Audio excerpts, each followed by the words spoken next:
Install .NET Core 6.0 that is included in the zip file.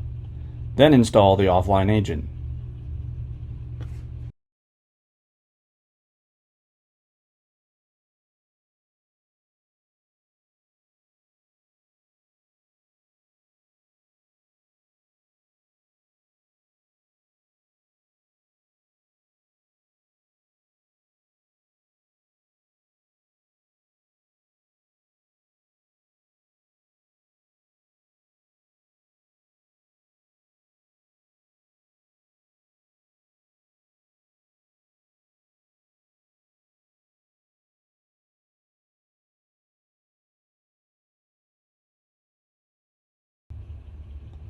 Once completed, go ahead and launch CyMonitor that is on your desktop.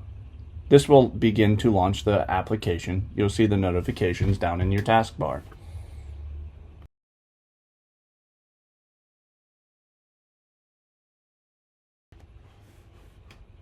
Once launched, go ahead and right-click the taskbar icon. In this selection, you will have